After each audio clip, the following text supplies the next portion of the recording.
তো যখন বলবে যে শিরক কি, তখন আপনারা সংক্ষেপে দুইটা জিনিস মনে রাখবেন। একটা হচ্ছে যে যা শুধুই আল্লাহর অধিকার, সেটাকে যদি আপনি আল্লাহকে না দিয়ে অন্য কাউকে দেন, অথবা আল্লাহকে কিছু দেন অন্য কাউকে কিছু দেন, তাহলে সেটা শিরক। আমি কি বলছি আবার লক্ষ্য করবেন, যা শুধুই আল্লাহর অধিকার, সেটা আল্লাহকে না দিয়ে আপনি অন্য কাউকে দিতেছেন। ধরেন 100% অন্য কাউকে দিতেছেন। যেমন ধরেন হিন্দুরা যেটা করতেছে, তারা কি আল্লাহকে দিতেছে না, 100% অন্য কাউকে দিতেছে। অথবা আল্লাহকে কিছু দিতেছেন, অন্য কাউকে কিছু দিতেছেন, দুইটাই কিন্তু শিরক।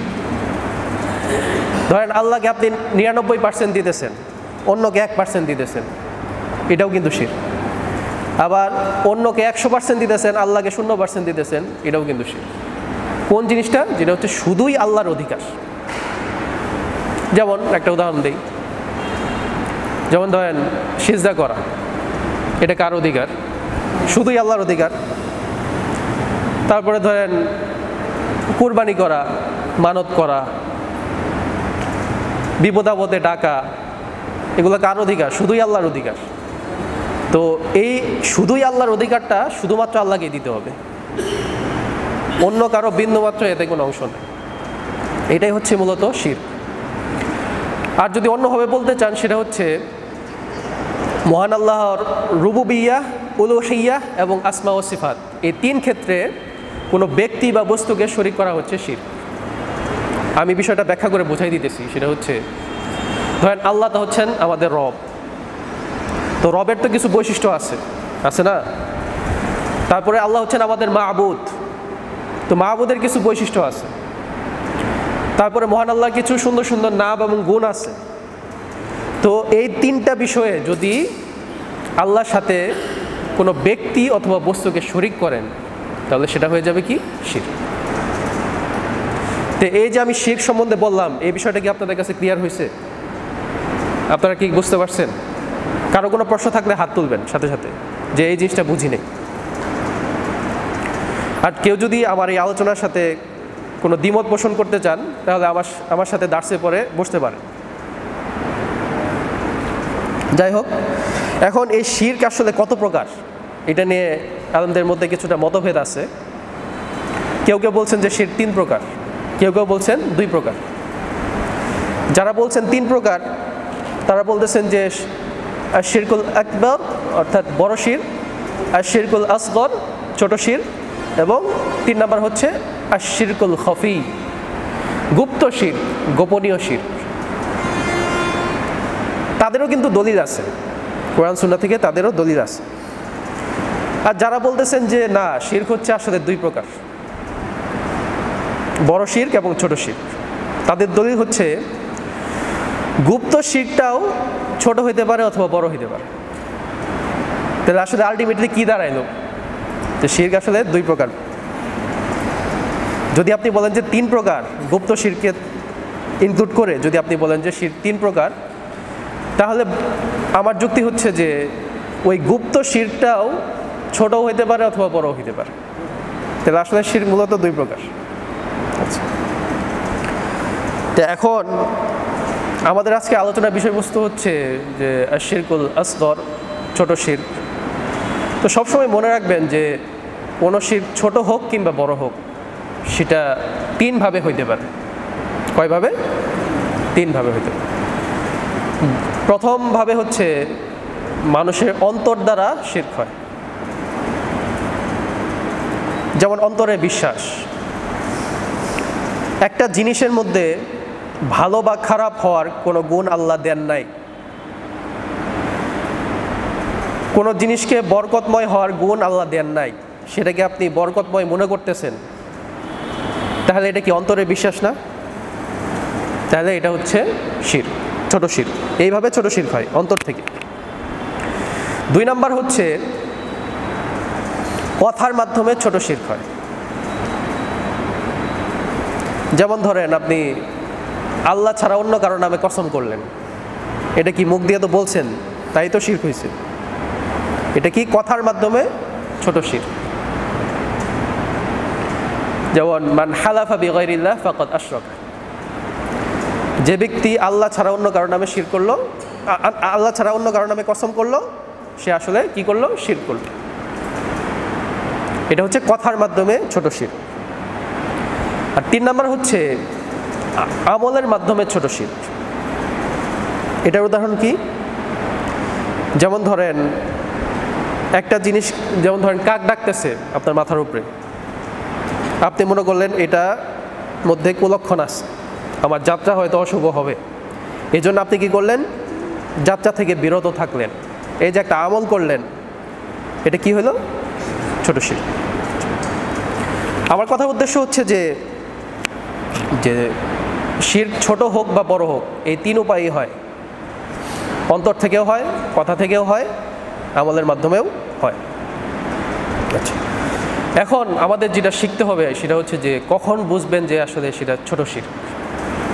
এটা তো পার্থক্য করা শিখতে হবে, নইলে তো আপনি একজনকে দিন থেকে খারিজ করে দিবেন যে কোনো শিরক করলেই। আচ্ছা, এখন ছোট শিরকের সংজ্ঞা অনেকে অনেকভাবে দিছেন, এটা অনেকভাবে বলা যায়। প্রথম কথা হচ্ছে রাসূল সাল্লাল্লাহু আলাইহি ওয়াসাল্লাম তার হাদিসের মাধ্যমে যখন বলছেন যে এই জিনিসটা ছোট শিরক, সরাসরি বলছেন যে এই জিনিসটা ছোট শিরক, তখন তো আর কোনো সন্দেহের কোনো অবকাশ থাকে না যে এটা ছোট শিরক। অবশ্যই সেটা ছোট শিরক। যেমন মিশকাতের 5334 নম্বর হাদিস, যেটা আমি সর্বপ্রথম হাদিসটা উল্লেখ করেছি, সেটা হচ্ছে আন মাহমুদ বিন লাবিদ আন্না নবী সাল্লাল্লাহু আলাইহি ওয়াসাল্লাম قال إن أخوف ما أخاف عليكم الشرك الأصغر।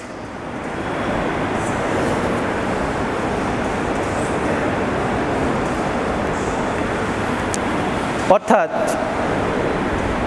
রাসূল সাল্লাল্লাহু আলাইহি ওয়াসাল্লাম বলতেছেন যে নিশ্চয়ই আমি তোমাদের ব্যাপারে সবচেয়ে বেশি যেটা ভয় করি সেটা হচ্ছে ছোট শিরক। সেটা কি? ছোট শিরক।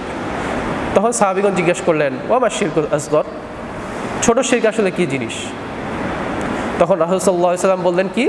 আর রিয়াউ, সেটা হচ্ছে লোক দেখানো কাজ। হাদিসটা মিশকাতে আসছে 5334 নম্বর হাদিস। শাইখ আলবানী সহ অন্যান্যগণ এটাকে সহিহ বলেছেন। আচ্ছা, তাইলে যে জায়গায় রাসূল সাল্লাল্লাহু আলাইহি ওয়াসাল্লাম নিজেই বলে দিয়েছেন যে এটা ছোট শিরক, সেটা আসলে ছোট শিরক। 2 নম্বর কথা হচ্ছে যে হাদিসে বলা হয়েছে যে শিরক, যেমন হাদিসে ভাষ্যে আসছে এই জিনিসটা শিরক, এবং সাহাবীদের বুঝ দ্বারা বোঝা গেছে যে সেটা আসলে বড় শিরক না, সেটা আসলে ছোট পর্যায়ের শিরক। সেই জিনিসটা কি? ছোট শিরক।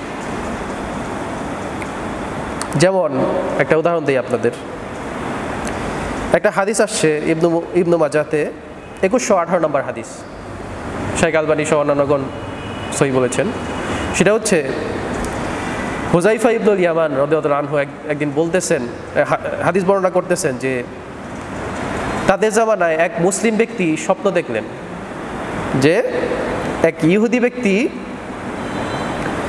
তাকে বলতেছে যে তোমরা কতই না উত্তম জাতি যদি তোমরা আসলে শিরক না করতা। এক ইহুদি স্বপ্নে বলতেছে যে তোমরা কতই না উত্তম জাতি যদি তোমরা শিরক না করতা। কাদেরকে বলতেছে? সাহাবীদেরকে বলতেছে। তার মানে কি সাহাবীরা শিরক করতেছে? আচ্ছা, দেখেন কি বলতেছে। তোমরা বলে থাকো যে আল্লাহ যা চান এবং রাসূল সাল্লাল্লাহু আলাইহি ওয়াসাল্লাম যা চান তাই। তো এই স্বপ্ন যখন সে দেখলো, তখন সেই স্বপ্নকে রাসূল সাল্লাল্লাহু আলাইহি ওয়াসাল্লামের কাছে বর্ণনা করলো যে আমি তো এরকম একটা স্বপ্ন দেখলাম।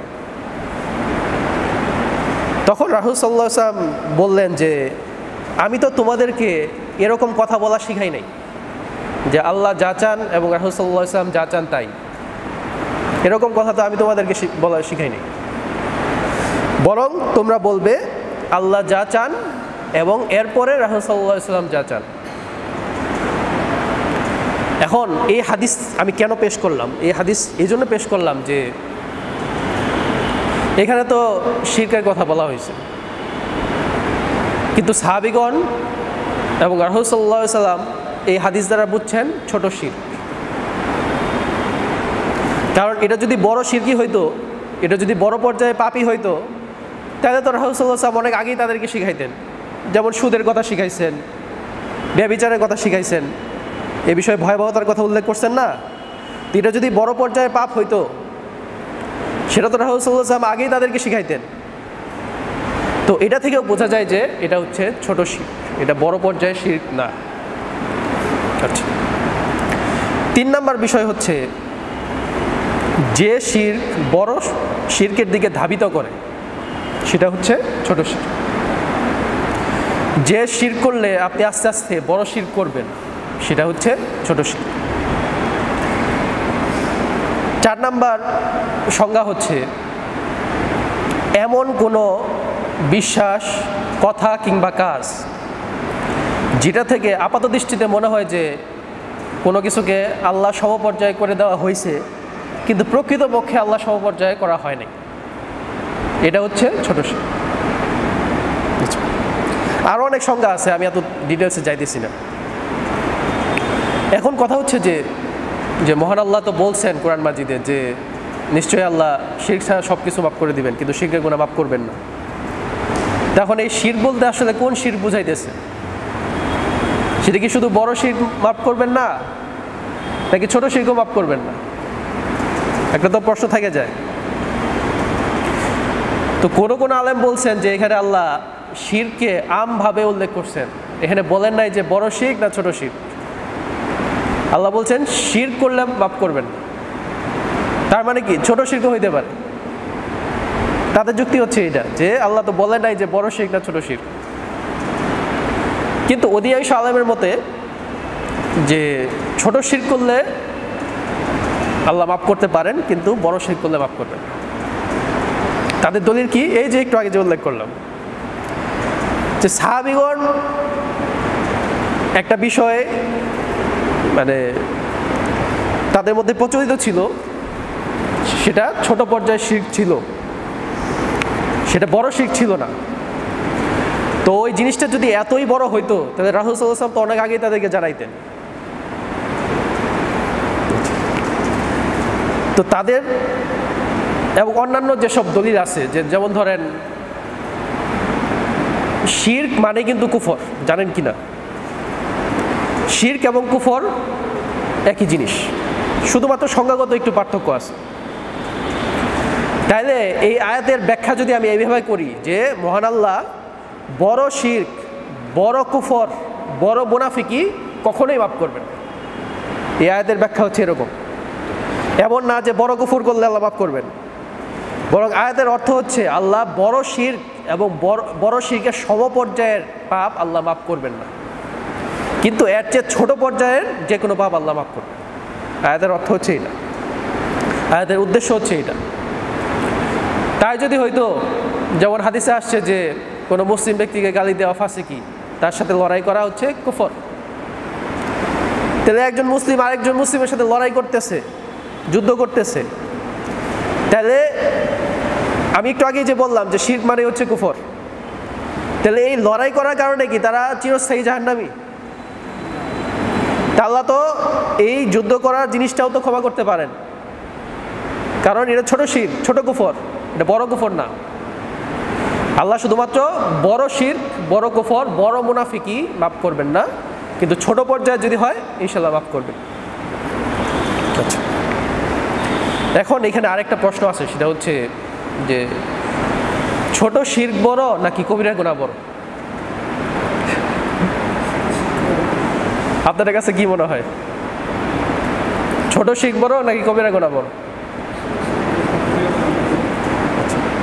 এক্ষেত্রে আলেমদের মতভেদ আছে। একদল বলতেছেন যে ছোট শিরক যে কোনো হারাম কাজের চেয়ে বড়, যেমন সুদ খাওয়া, ব্যভিচার করা, এই সব কিছুর চেয়ে ছোট শিরক বড়, আর এর চেয়ে বড় হচ্ছে বড় শিরক। তাদের দলিল কি? তাদের দলিল হচ্ছে একজন সাহাবী, নাম হচ্ছে ইবনু মাসউদ রাদিয়াল্লাহু আনহু।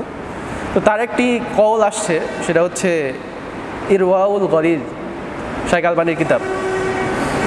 তো উনি বলছেন যে লা আন আহলিফা বিল্লাহি কাযিবান আহাব্বা ইলাইয়া মিন আন আহলিফা বিগাইরিহি সাদিকান। কথাটা বোঝার চেষ্টা করেন একটু, যে আল্লাহর নামে মিথ্যা কসম করার চেয়ে আল্লাহ ছাড়া অন্য কারো নামে সত্য কসম করা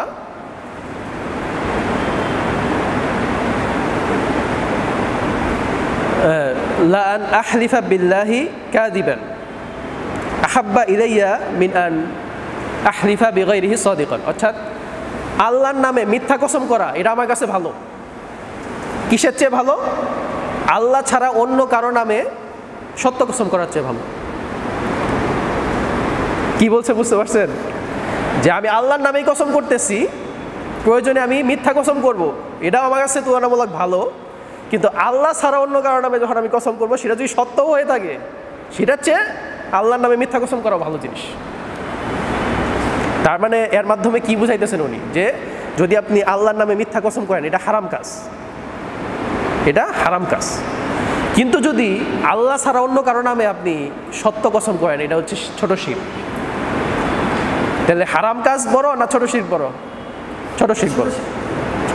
আচ্ছা, আরেক দল আলেমের মধ্যে তারা বলতেছেন যে যে মাঝে মাঝে ছোট শিরকের চেয়ে হারাম কাজ বড় হইতে পারে। তাদের দলিল কি? একটু আগে যে একটা হাদিস উল্লেখ করলাম, যে এক মুসলিম ব্যক্তি স্বপ্ন দেখছে যে তোমরা কতই না উত্তম জাতি যদি তোমরা শিরক না করতে, ছোট শিরক না করতে।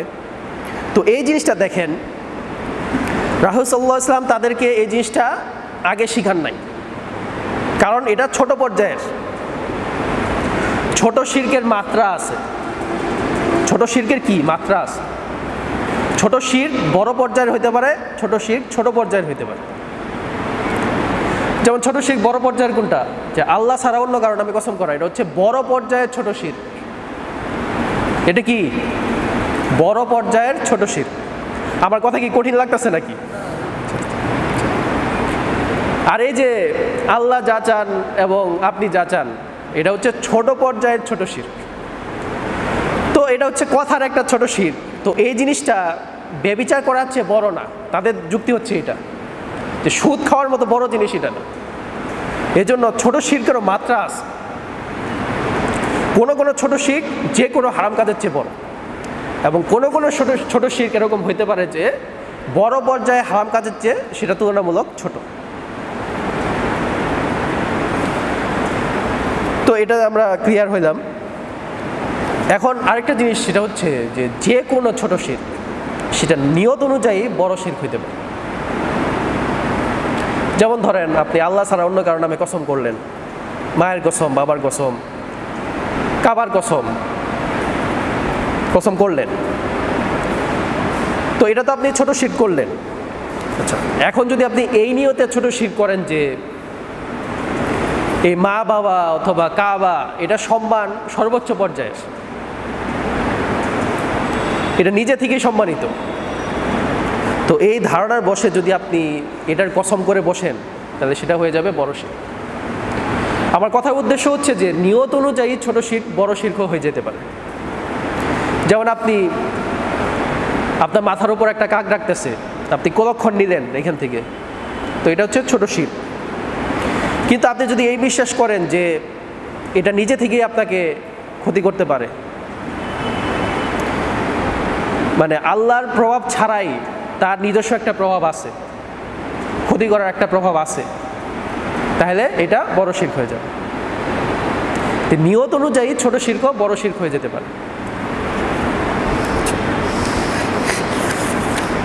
এখন আমরা এত বিস্তারিত না যাই, আমরা সরাসরি ছোট শিরকের মধ্যে ঢুকে যাই। এখন ছোট শিরকের অনেক উদাহরণ আছে, এগুলা যদি আমি বিস্তারিত বলতে যাই 1 মাস দার্স দিতে হবে, 2 দিনে এটা আসলে সম্ভব না। তা আমি 2-1টা নিয়ে ইনশাআল্লাহ আলোচনা করব। প্রথমটা হচ্ছে যে কসম করা। কসম মানে হচ্ছে শপথ করা। এখন এই শপথ করা বলতে কি বোঝায়, এটা বুঝতে হলে আমাদেরকে কিছু পরিভাষা জানতে হবে। এগুলো তো একটা পরিভাষা, যে মানত করা, কসম করা। তো এই জিনিসগুলো আমাদের কাছে ক্লিয়ার হইতে হবে, ক্লিয়ার না হলে বুঝতে পারবেন না। যেমন ধরেন, আরবিতে একটা কথা আছে, সেটা হচ্ছে ফিকরা, মানে হচ্ছে চিন্তা ভাবনা। চিন্তা ভাবনা কি জিনিস? মনের মধ্যে যে চিন্তা ভাবনা আপনার উদয় হইতেছে, এমনিতেই আসতেছে, আপনি উদ্দেশ্য করে সেটা করতেছেন না, আপনার কোনো কাজে নিয়ত করেন নাই, এমনিতেই মনের মধ্যে বিভিন্ন ধরনের চিন্তা ভাবনা আসে না? তো এইসব চিন্তা ভাবনার জন্য আল্লাহ আপনাকে ধরবে না। মাথার মধ্যে অনেক ধরনের চিন্তা ভাবনায় আসতে পারে, শয়তান অনেক ধরনের কুমন্ত্রণা দিতে পারে। তো এই চিন্তা ভাবনা যতক্ষণ পর্যন্ত আপনি কাজে পরিণত না করবেন, ততক্ষণ পর্যন্ত আল্লাহ ধরবে না। এটা হচ্ছে ফিকরা, চিন্তা ভাবনা। 2 নাম্বার হচ্ছে ইরাদা, সেটা হচ্ছে ইচ্ছা আকাঙ্ক্ষা। যে আপনার মনে মনে একটা কাজ করার ইচ্ছা আছে, আপনি চান এই জিনিসটা হোক, এটা কি বলে? ইরাদা বলে। 3 নাম্বার হচ্ছে নিয়া, এটা হচ্ছে নিয়ত। নিয়ত কি জিনিস? কোনো নির্দিষ্ট কাজ করার জন্য অন্তরকে সেই দিকে উদ্দেশ্য করা। কোনো নির্দিষ্ট একটা কাজ করার জন্য অন্তরকে সেই দিকে উদ্দেশ্য করা, এটা হচ্ছে নিয়ত করা। মনস্থির করা যে আমি এই সময় এই কাজটা ইনশাল্লাহ করব, বা এই সময় এই কাজটা করতে যাইতেছি, এটা হচ্ছে নিয়ত। দেখেন, এই জিনিসগুলো কিন্তু পার্থক্য আছে, বোঝার চেষ্টা করেন। 4 নাম্বার হচ্ছে ওয়াদুন, অর্থাৎ ওয়াদা করা, প্রতিশ্রুতি দেওয়া, কথা দিয়ে কথা রাখা। তো এই ওয়াদা করা, এটা একজন মানুষের সাথে একজন মানুষের হইতে পারে। একজন মানুষ আল্লাহর সাথে ওয়াদা করতে পারে, পারে না? যে কোনো প্রকার হইতে পারে। 5 নাম্বার বিষয় হচ্ছে নাজরুন, অর্থাৎ মানত করা।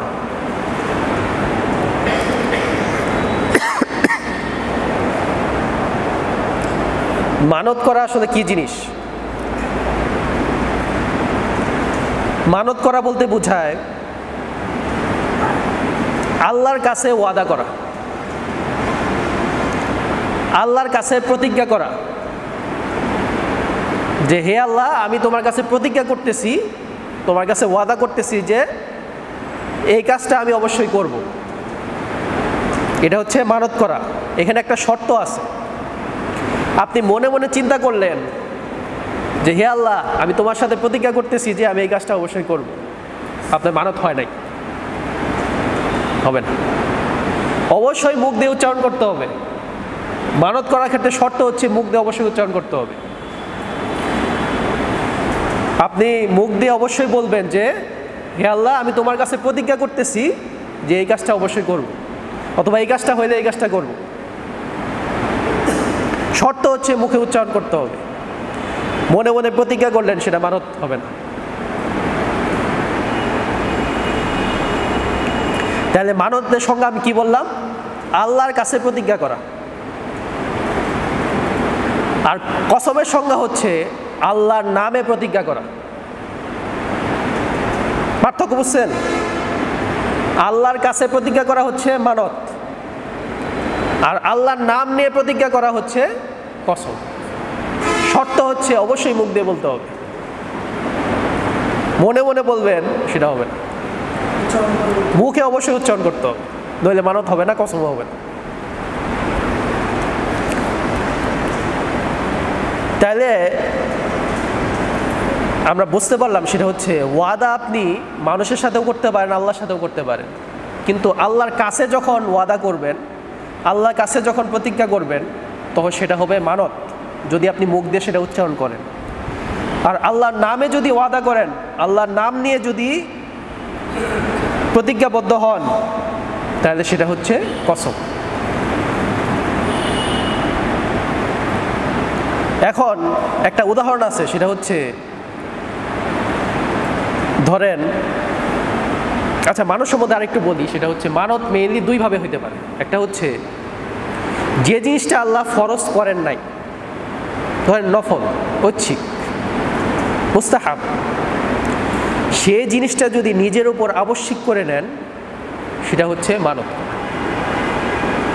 যেমন আপনি বলতেছেন যে আমি আল্লাহর কাছে প্রতিজ্ঞা করতেছি যে এই বছর অবশ্যই আমি উমরা করব, এই বছর অবশ্যই আমি নফল উমরা করব, অথবা এই বছর অবশ্যই আমি শাওয়ালের 6টা সিয়াম রাখবো, আমি আল্লাহর কাছে প্রতিজ্ঞা করতেছি। এই জিনিসটা মুখ দিয়ে আপনি বললেন, তাহলে আপনি কি করলেন? মানত করলেন। আর যদি বলেন যে আমি আল্লাহর নামে বলতেছি, আল্লাহর কসম করে বলতেছি যে অমুক এই কাজটা করছে, তাহলে সেটা আপনি কি করলেন? কসম করলেন। এখন যদি আপনি বলেন যে আমি আল্লাহর কাছে প্রতিজ্ঞা করতেছি বা ওয়াদা করতেছি যে আমি এই বছর 2 বার উমরা করব, তাহলে এই উদাহরণের মধ্যে ওয়াদাও চলে আসলো, মানতও চলে আসলো, আবার কসমও চলে আসলো। কেন চলে আসলো? কারণ আপনি আল্লাহর কাছে ওয়াদা করতেছেন, তো ওয়াদা তো এমনি আসছে। আবার আল্লাহর কাছে ওয়াদা করতেছেন মানে কি? মানত হয়েছে। আবার 2 বার উমরার কথা বলছেন, তার মানে কি? এটা নফল উমরা, একটা নফল উমরা অন্তত, তার মানে কি আপনি মানত করছেন। আবার আল্লাহর নাম নিয়েছেন, এই জন্য আপনি কসমও করছেন, মানে 3টাই আছে এই উদাহরণের মধ্যে। এখন কসম সম্বন্ধে আসলে আমাদের কিছু কিছু জিনিস জানার দরকার। কসম হচ্ছে 3 প্রকার। একটা কসম হচ্ছে যেটাকে বলা হয় গমুস, সেটা হচ্ছে মিথ্যা কসম। আর একটা কসম হচ্ছে লাগউন, সেটা হচ্ছে অনর্থক কসম।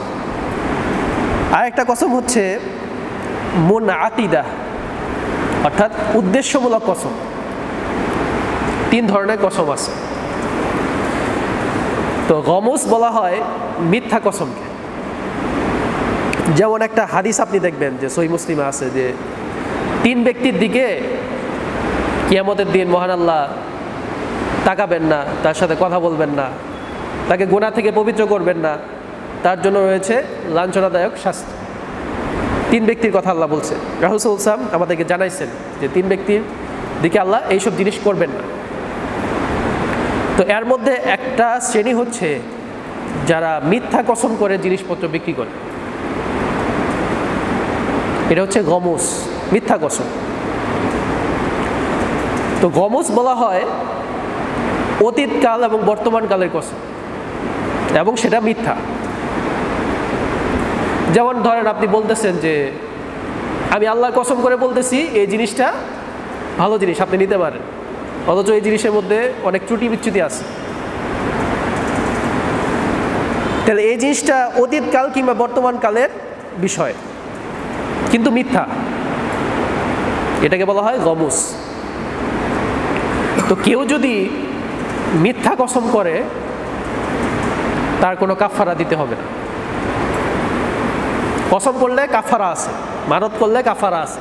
মিথ্যা কসম করে তাহলে সেটার কোনো কাফারা নেই, সেটা হচ্ছে কবিরা গুনাহ, কিন্তু কাফারা নাই। কাফারা মানে হচ্ছে জরিমানা। আচ্ছা, এটা হচ্ছে এক পর্যায়ের কসম।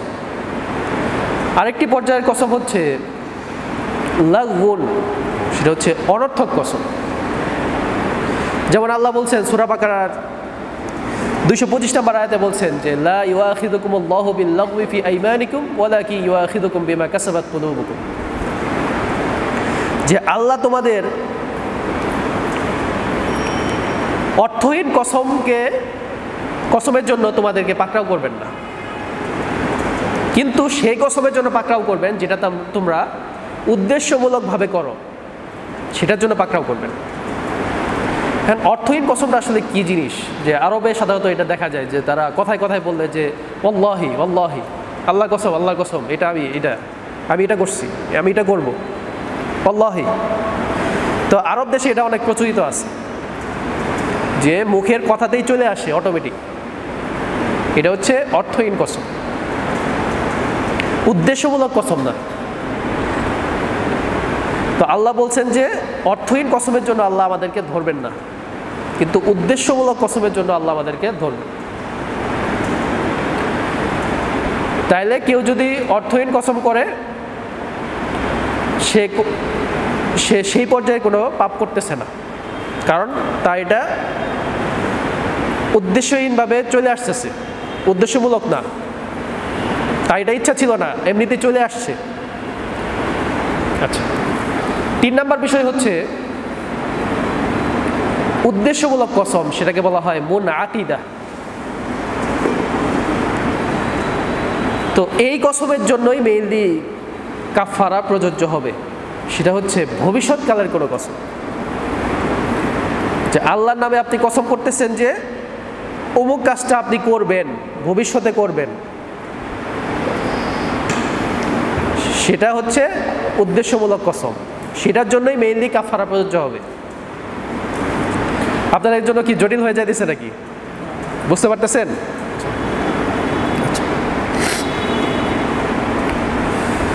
তাহলে আমরা বুঝলাম যে কসম 3 প্রকার। যদি অতীতকাল এবং বর্তমানকালের কসম হয় এবং সেটা মিথ্যা হয় তাহলে কাফারা নাই।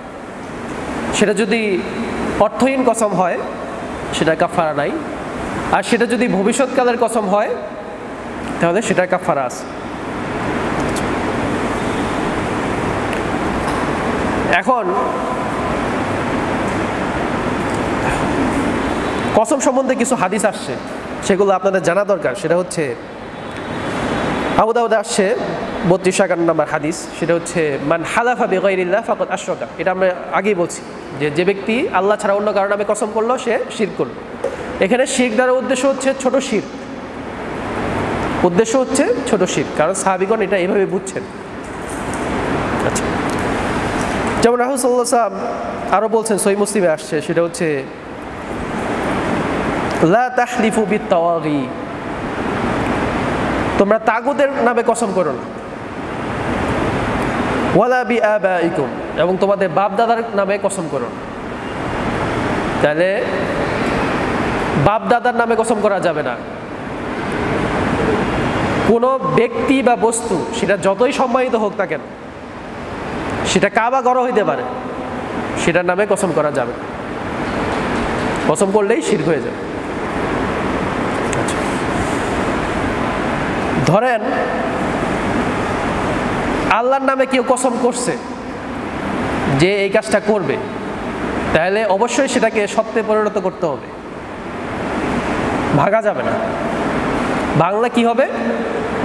কাফারা দিতে হবে, জরিমানা দিতে হবে। যেমন একটা হাদিস আসছে, সেটা হচ্ছে মান হালাফা বিল্লাহ ফালইয়াসদুক, যে ব্যক্তি আল্লাহর নামে কসম করলো সে যেন এটাকে সত্যে পরিণত করে। ওয়ামান হুলিফা লাহু বিল্লাহ ফালইয়ারদা, আর যার জন্য কসম করা হয়েছে সে যেন এর প্রতি সন্তুষ্ট থাকে। যেমন ধরেন কেউ আপনাকে একটা জিনিস কসম করে বলতেছে যে আল্লাহ কসম করে বলতেছি এই জিনিসটা এরকম, তাহলে আপনার সেটাকে সত্য বলে অবশ্যই স্বীকার করতে হবে। একজন মুসলিম ব্যক্তি যে ন্যায়পরায়ণ, যে ধোঁকাবাজি করে না, সমাজের মধ্যে ধোঁকাবাজ হিসেবে পরিচিত না, সে যদি আপনার সামনে কোনো বিষয়ে কসম করে অবশ্যই সেটাকে সত্য বলে দিতে হবে এবং সেটার প্রতি সন্তুষ্ট থাকতে হবে, কারণ সে অন্য কারো নামে কসম করে না, একমাত্র আল্লাহর নামে কসম করছে। আচ্ছা, তারপরে রাসূল সাল্লাল্লাহু আলাইহি ওয়াসাল্লাম বলতেছেন যে ওয়ামান লাম ইয়ারদা বিল্লাহ ফালাইসা মিনাল্লাহ, আর এই যে আল্লাহর নামে কসম করলো এটার প্রতিও যে সন্তুষ্ট থাকলো না, তার সাথে আল্লাহর কোনো সম্পর্ক নেই। তার মানে আল্লাহর নামে কসম করলে সেটার প্রতি সন্তুষ্ট থাকতে হবে। এটা আসছে সহিহ বুখারীতে এবং ইবনে মাজাহতে আসছে। আচ্ছা, কেউ যদি ধরেন আল্লাহ ছাড়া অন্য কারো নামে কসম করে, ধরেন বাই চান্স করে ফেললো, তাহলেও কাফারা দিতে হবে না, কাফারা দিতে হবে না। যেমন সহিহ বুখারীতে একটা হাদিস আসছে, মান হালাফা ফাকালা ফি ইয়ামিনিহি বিল্লাতি ওয়াল উজ্জা ফালইয়াকুল লা ইলাহা ইল্লাল্লাহ, যে ব্যক্তি কসম করলো এবং তার কসমের মধ্যে বলল যে লাতের কসম, উজ্জার কসম। লাত এবং উজ্জা হচ্ছে সেই যুগের দেবতা। তো কেউ লাত এবং উজ্জার নামে কসম করলো, তাহলে কি বলতে হবে? লা ইলাহা ইল্লাল্লাহ। এর জন্য অতিরিক্ত কোনো কাফারা নাই। কাফারা শুধুমাত্র সেই কসমের ক্ষেত্রে আছে যে আপনি উদ্দেশ্যমূলক কোনো কসম করলেন, ভবিষ্যতে করবেন, কিন্তু সেই জিনিসটা আপনি ভাঙলেন, সেই কথাটা আপনি রাখতে পারলেন না, তখন শুধুমাত্র কাফারা আসবে। আচ্ছা, এটা আলোচনা করবো ইনশাল্লাহ। আচ্ছা, এর আগে আর দু একটা বিষয় বলে নিই, সেটা হচ্ছে আল্লাহ কোনো কোনো জিনিসের কসম করছেন। আল্লাহ নিজে কোনো কোনো জিনিসের কসম করছেন। কোরআন মাজিদে অনেক আয়াতে দেখতে পারবেন। সময়ের কসম, প্রভাতের কসম, রাতের কসম করছেন না? তিনের কসম, জাইতুনের কসম করছেন। তো এটা শুধুমাত্র আল্লাহর ক্ষেত্রে প্রযোজ্য যে তার মহান মহান যেসব সৃষ্টি আছে, বড় বড় যেসব সৃষ্টি আছে, গুরুত্বপূর্ণ যেসব সৃষ্টি আছে, সেগুলা কসম আল্লাহ করেন সেগুলা গুরুত্ব বুঝাইতে, সেগুলার গুরুত্ব বুঝাইতে আল্লাহ সেগুলার কসম করছেন। কিন্তু এটা মানুষের ক্ষেত্রে প্রযোজ্য না যে আপনি কোনো জিনিসের কসম করতে পারবেন, এটা মানুষের ক্ষেত্রে প্রযোজ্য না। এখন অনেকে দেখা যায় যে বেশি বেশি কসম করে, এরকম মানুষ আছে না নাই? কথায় কথায় কসম করে। যেমন কোরআন মাজিদে একটা আয়াত আছে সূরা কলমের 10 নম্বর আয়াত, ওয়ালা তুতি' কুল্লা হাল্লাফিম মাহিন, যে তুমি তার অনুসরণ করবা না যে বেশি বেশি কসম করে এবং যে লাঞ্ছিত, তার অনুসরণ করা যাবে না। বেশি বেশি যে কসম করে তার অনুসরণ করা যাবে।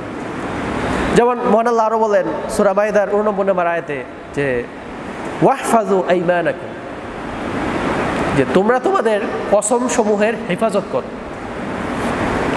কসমের হেফাজত করা আসলে কি জিনিস? সেটা হচ্ছে যে আপনি যদি কোনো কসম করেন সেটা সত্যে পরিণত করার চেষ্টা করতে হবে, এবং এত বেশি কসম করা যাবে না যে আপনি সেটাকে সত্যে পরিণত করতে পারতেছেন না, সেটাকে হেফাজতে আপনি করতে পারতেছেন না।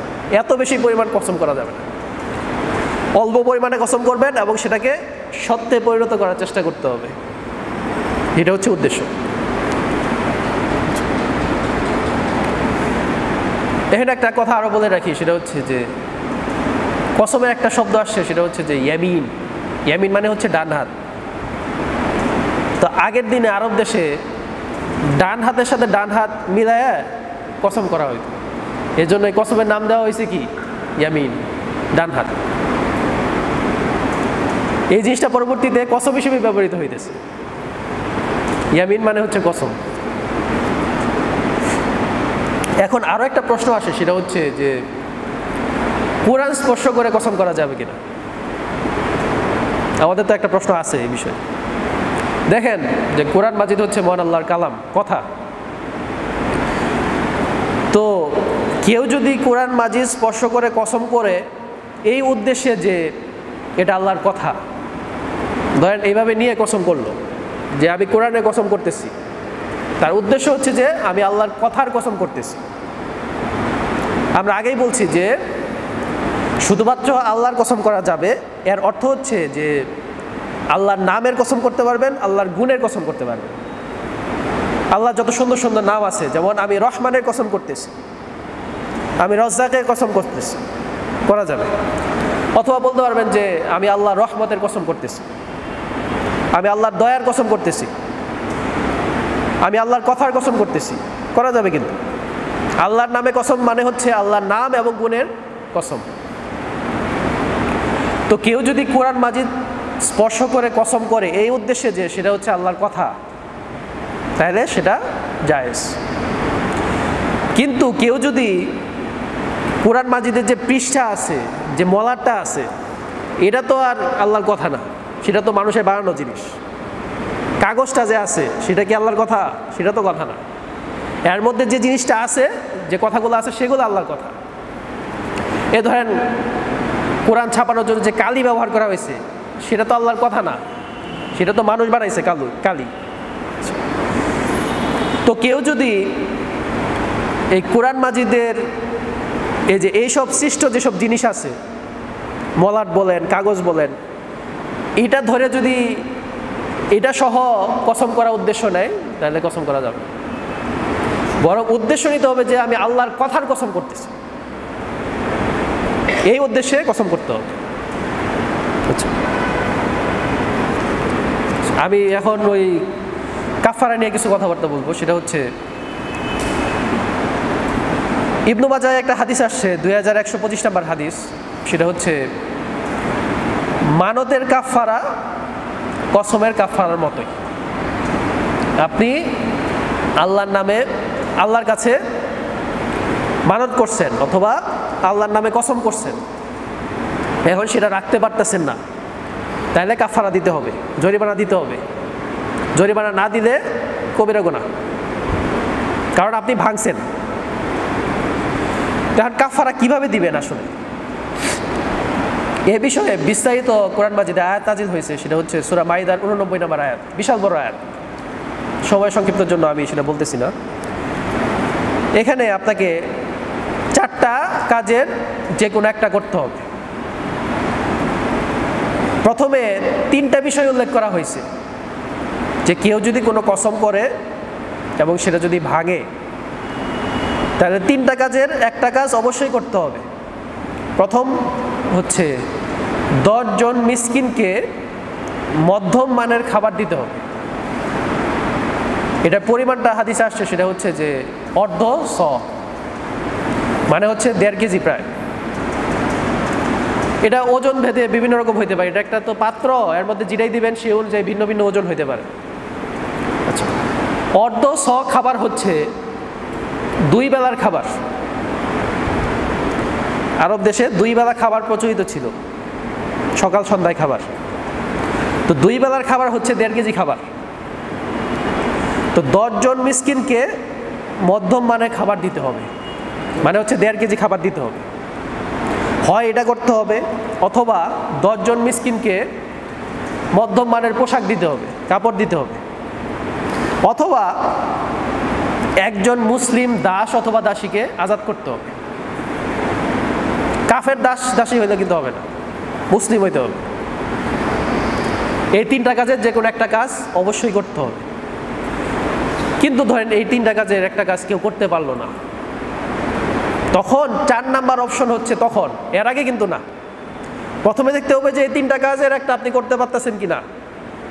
যদি করতে না পারেন তখন হচ্ছে 4 নাম্বার, সেটা আসছে, সেটা হচ্ছে একটানা 3 দিন সিয়াম পালন করতে হবে। একটানা 3 দিন সিয়াম পালন করতে হবে। মাঝে যদি 2 দিন করলেন তাহলে কিন্তু হবে না, আপনার আবার 3টা একটানা রাখতে হবে।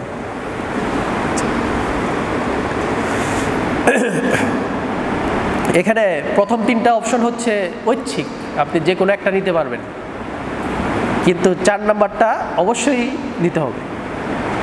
যদি প্রথম 3টা না করতে পারেন, আপনি প্রথমে 4 নাম্বারটা নিতে পারবেন না, প্রথমে ওই 3টার যে কোনো একটা নিতে হবে। এখন প্রশ্ন আসতে পারে যে আসলে মিসকিন বলতে আসলে কাকে বোঝায়। যেমন আল্লাহ কোরআন মাজিদে একটা উদাহরণ দিয়েছেন সূরা কাহাফের 79 নম্বর আয়াত, যে একজন মিসকিনের উদাহরণ দিয়েছেন যে নৌকা চালাইতো, নৌকা চালায় জীবিকা নির্বাহ করত, সে মিসকিন। এটার আরেকটা সংজ্ঞা আছে, সেটা হচ্ছে যে যার সারা বছর চলার মতো খাবার নাই, যে মানুষের কাছে হাত পাততে পারে না অথচ তার অভাব আছে, এবং যার সারা বছর চলার মতো খাবার নাই, সে হচ্ছে মিসকিন। আচ্ছা, এখন আমরা একটা জিনিস বুঝবো, সেটা হচ্ছে যে এখানে কি রান্না করা খাবার দিলে হবে, নাকি খাদ্যদ্রব্য দিতে হবে, নাকি টাকা দিলে হবে। একটা জিনিস মনে রাখবেন যে সাদাকাতুল ফিতরের ক্ষেত্রে শব্দ আসছে যে তাআম, মানে হচ্ছে খাদ্যদ্রব্য, আর এই কাফারার ক্ষেত্রে আসছে ইতআম, মানে হচ্ছে খাবার খাওয়ানো। তো খাবার খাওয়ানো সেটা 2 ভাবে হয়। খাদ্যদ্রব্য সরাসরি আপনি দিতে পারবেন, অথবা রান্না করা খাবার দিতে পারবেন।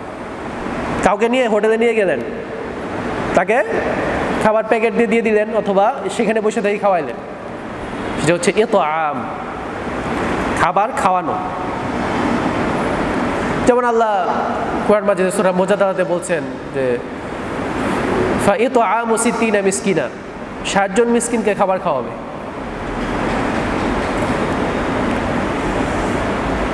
তাহলে পার্থক্য তো বুঝতে পারছেন যে ফিতরার ক্ষেত্রে খাদ্য দ্রব্য দিতে হবে, আর কাফারার ক্ষেত্রে, কসম ভাঙা কাফারার ক্ষেত্রে আপনি খাদ্য দ্রব্য দিতে পারবেন অথবা রান্না করা খাবার দিতে পারবেন,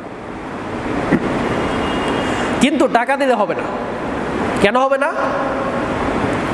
কারণ আল্লাহ এতগুলা জিনিস উল্লেখ করলেন কাফারা হিসেবে, 4টা জিনিসের কথা বলছে। চিন্তা করেন, 4টা জিনিসের কথা বললেন, তো দিনার কথা বলতে পারতেন। 4টা কথা বলতে পারলেন না, দিনার কথা বলতে পারবেন না। এই জন্যই টাকা দিয়ে দিলে অধিকাংশ আলেমের মতে সেটা জায়েজ হবে না। এখন একটা বিষয় আছে, সেটা হচ্ছে যে আপনি একজন মিসকিনকে 10 দিনে খাবার দিতে পারবেন নাকি 10 জন মিসকিনকেই দিতে হবে? আপনাদের কাছে কি মনে হয়? হ্যাঁ, ধরেন কেউ একজন মিসকিনকে 10 দিনে খাবার দিয়ে দিল, হবে না? আচ্ছা, দেখেন একটা পার্থক্য আছে, সেটা হচ্ছে কেউ ধরেন রমাদান মাসে সে অতি বৃদ্ধ হয়ে গেছে অথবা স্থায়ী কোনো অসুস্থ, সে রমাদানের সিয়াম পালন করতে পারতেছে না, তাহলে সে কি করবে? ফিদিয়া দিবে। সেটা হচ্ছে একজন মিসকিনকে এই 1.5 কেজি, একজন ফকির মিসকিনকে 1.5 কেজি খাবার দিবে প্রত্যেক সিয়ামের জন্য। এখানে কতজন মিসকিনের কথা বলা হয়েছে? একজন। তো ধরেন রমাদান মাসের সিয়াম তো 29টা অথবা 30টা হয়, তাহলে হয় সে একজন মিসকিনকে 29 অথবা 30 দিনের খাবারটা দিতে পারবে। যাই হোক, সময়ের স্বল্পতার জন্য তাড়াতাড়ি শেষ করতে হবে হয়তো। তো আমরা যেটা বলতেছিলাম সেটা হচ্ছে মহান আল্লাহ বলেছেন যে 10 জন মিসকিনকে মধ্যম মানের পোশাক দিতে হবে। তো এই মধ্যম মানের পোশাক বলতে আসলে কি বোঝায়? আপনাদের কাছে কি মনে হয়? মধ্যম মানের পোশাক বলতে কি বোঝায়?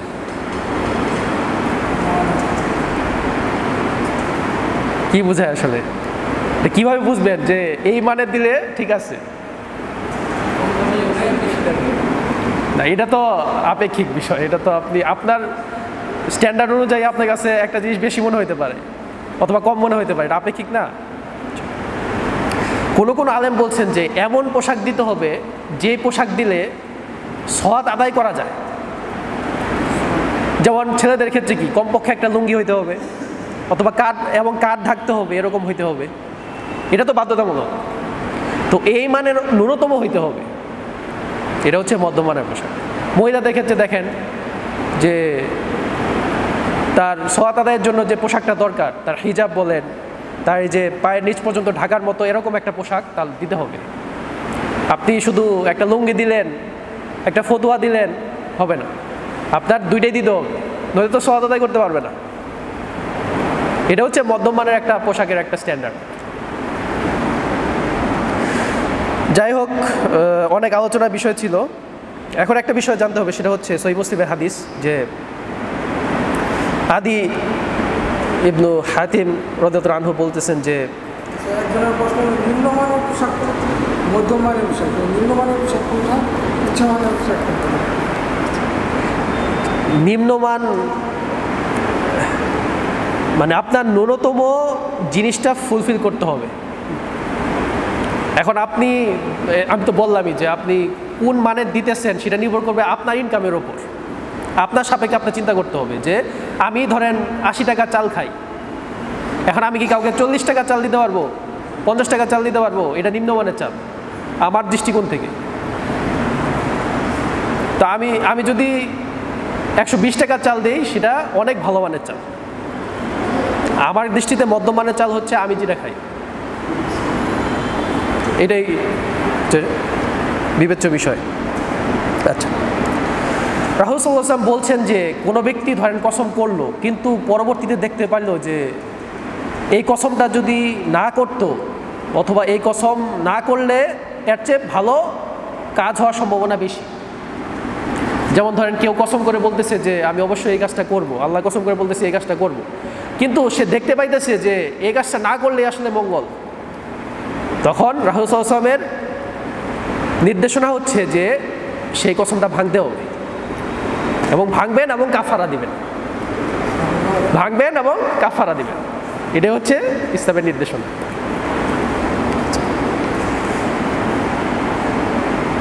আরেকটা অধ্যায় আসছে ইবনে মাজাহতে, সেটা হচ্ছে 2114 নম্বর হাদিসের, যে মন্দ কাজের কসম করা এবং সেটার উপরে অটল থাকা এবং কসম ভাঙার কাফারা আদায় না করা দুইটাই কি হারাম।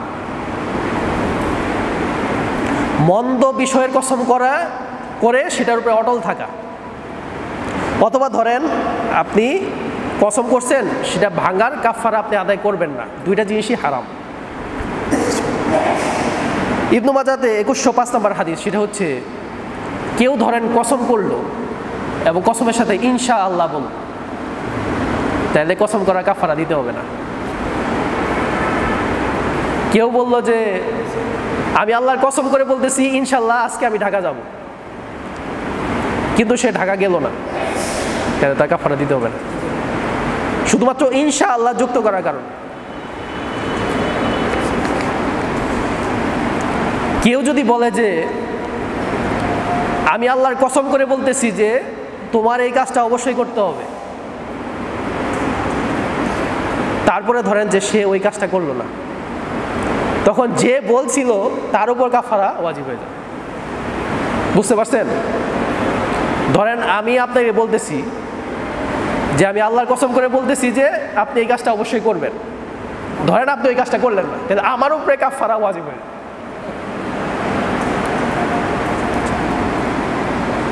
কেউ যদি বলে যে আল্লাহর কসম আমি যদি এটা না করতে পারি তাহলে আমি কাফের,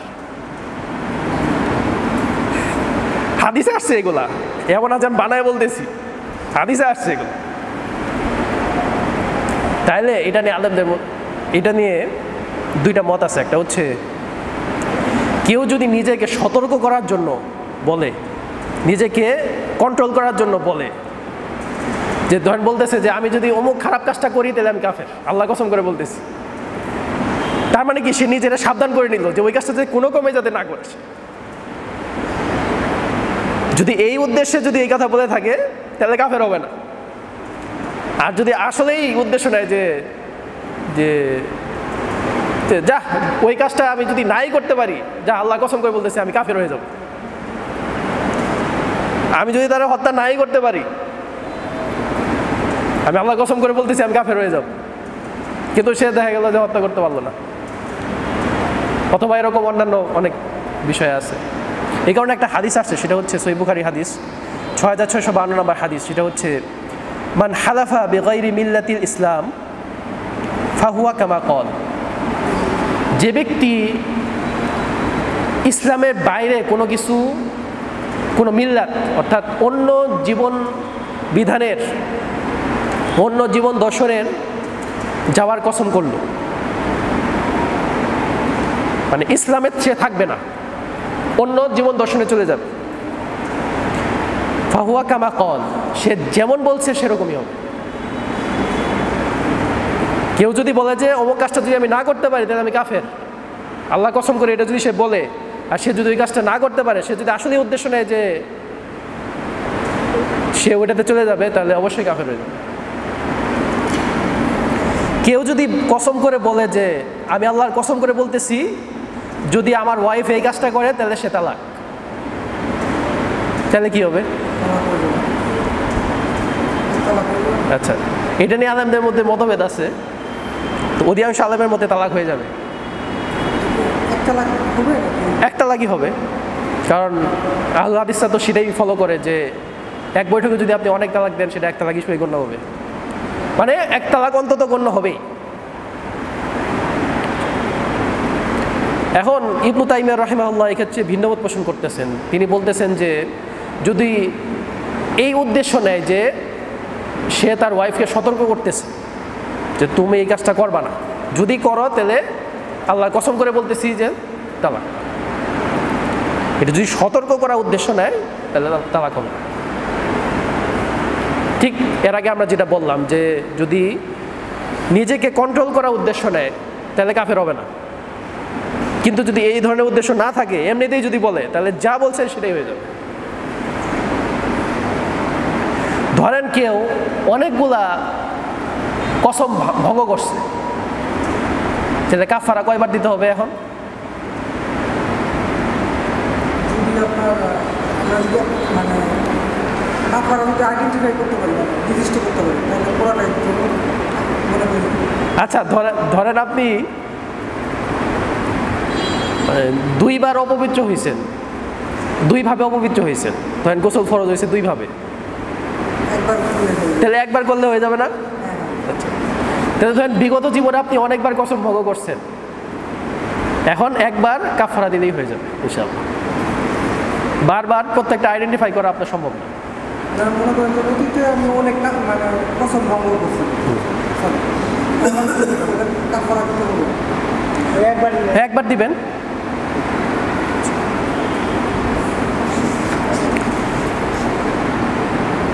আরেকটা বিষয় সেটা হচ্ছে যে কাফারা দেওয়ার ক্ষেত্রে মানুষকে সহযোগিতা করতে হবে। যেমন ইবনু মাজাহ 2115 নম্বর হাদিস, সেটা হচ্ছে রাসূল সাল্লাল্লাহু আলাইহি ওয়াসাল্লাম আমাদেরকে কসমকারীর দায় মুক্তিতে সাহায্য করার জন্য আদেশ করেছেন। তার মানে ধরেন একজন মানুষ কসম ভঙ্গ করছে, সে কাফারা দিবে, আপনি তাকে হেল্প করবেন, তাকে সহযোগিতা করতে হবে আপনাকে, এটা রাসূল সাল্লাল্লাহু আলাইহি ওয়াসাল্লাম আদেশ করছে। এরকম অনেক কিছু আসলে বলা যায়, স্বল্প সময়ে বলা আসলে সম্ভব না। কোন কসম ভাঙা ওয়াজিব? ধরেন কেউ কোনো হারাম কাজ করার কসম করলো, কেউ কসম করলো যে আমি আল্লাহর কসম করে বলতেছি যে আমি আজকে রাত্রে একটা মেয়েকে দর্শন করব, তাহলে এই কসম ভাঙা ওয়াজিব, অবশ্যই ভাঙতে হবে এবং কাফারাও দিতে হবে, কাফারাও দিতে হবে। কারণ কি, আমি কি বলছি যে কসমের বিপরীতে যদি কল্যাণকর বিষয় থাকে তাহলে কসম ভাঙতে হবে এবং কাফারা দিতে হবে। তাহলে হারাম কাজ করার কেউ যদি কসম করে সেটা ভাঙা হচ্ছে ওয়াজিব এবং কাফারাও দিতে হবে। কেউ যদি ফরজ কাজ না করার কসম করে তাহলে সেটা ভাঙা ওয়াজিব, কাফারা ওয়াজিব। আচ্ছা, কেউ যদি মাকরু কাজ করার কসম করে তাহলে সেই কসম ভাঙা হচ্ছে মুস্তাহাব। কেউ যদি মাকরু কাজ করার কসম করে তাহলে সেই কসম ভাঙা কি? মুস্তাহাব, ভালো, এবং কাফারাও দিতে হবে, কাফারাও দেওয়া মুস্তাহাব, কাফারা তো দিতেই হবে, কসম ভাঙা তো কাফারা দিতেই হবে, কিন্তু ওই এই কসম ভাঙাটা মুস্তাহাব। কেউ যদি মুস্তাহাব কাজ না করার কসম করে তাহলে সেই কসম ভাঙা কি? মুস্তাহাব। কথাগুলো কিন্তু জটিল, কিন্তু দেখেন মুস্তাহাব কাজ না করার কসম করতেছে, সেই কসম ভাঙা মুস্তাহাব। কেউ জায়েজ কাজ করার কসম করতেছে, কেউ জায়েজ কাজ করার কসম করছে যে আমি আল্লাহ কসম করে বলতেছি আজকে রাত্রে আমি ঢাকা যাব,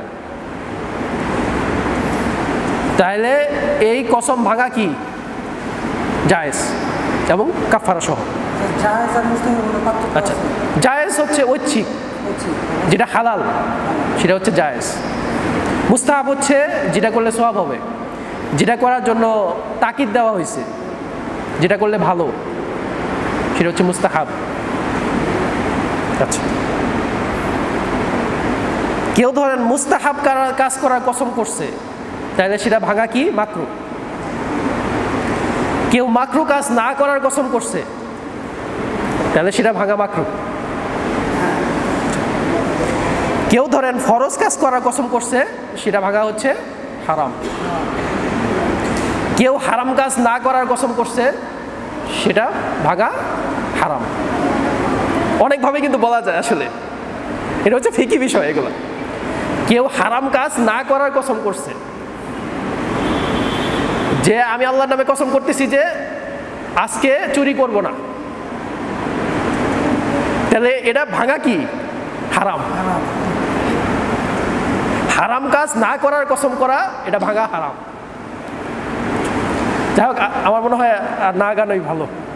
যাই হোক, আমরা মানে কম সময়ের মধ্যে অনেক কিছু আলোচনার চেষ্টা করছি, জানি না কতটুকু আসলে আলোচনা করতে পারছি। তো আমি আসলে এই বিষয়গুলো পছন্দ করি, যে কোনো একটা বিষয়ে ঢুকলে সেটা নারী নক্ষত্র যা আছে সবগুলা নিয়ে আসে। কারণ সবগুলা যদি আপনি না জানতে পারেন, তাহলে আসলে অনেক ক্ষেত্রে আমাদের কনফিউশন থাকবে, অনেক বিষয় অজানা থেকে যায়, এবং আমরা অনেক ক্ষেত্রে দেখা যায় যে আলেমদেরকে সেসব জিনিস মানে জিজ্ঞেস করে আমরা জানতে পারি না। আমি যে বিষয়গুলো আলোচনা করলাম প্রত্যেকটা বিষয়ে আলেমদের ফতোয়া থেকে নেওয়া, এমন না যে আমার নিজে মন করা কোনো বিষয় আমি বলতেছি। এর জন্য কারো যদি কোনো বিষয় বুঝতে অসুবিধা হয় আমাকে জানাইতে পারেন। আশা করি আমরা আগামীকাল অন্য একটা বিষয় নিয়ে ইনশাল্লাহ এরকম ডিটেলস আলোচনা করব। এশার পরে সময় কম থাকে। আচ্ছা আচ্ছা, আমি আসলে পছন্দ করি যে দীর্ঘ সময়, কারণ স্বল্প সময় আসলে আমার হয় না আসলে। ঠিক আছে, ইনশাল্লাহ আমরা আগামীকাল এশার পরে ইনশাল্লাহ বিস্তারিত আরেকটা ছোটো শিখ নিয়ে আলোচনা করবো ইনশাল্লাহ। তো মহান আল্লাহ আমরা আজকে যা শিখলাম সেগুলো জেনে বুঝে যাতে আমরা আমল করতে পারি, সেই তৌফিক দান করুন। আল্লাহুম্মা আমিন। সুবহানাকাল্লাহুম্মা ওয়া বিহামদিক, আশহাদু আল্লা ইলাহা ইল্লা আনতা, আস্তাগফিরুকা ওয়া আতুবু ইলাইক। ওয়াসসালামু আলাইকুম ওয়া রাহমাতুল্লাহি ওয়া বারাকাতুহু।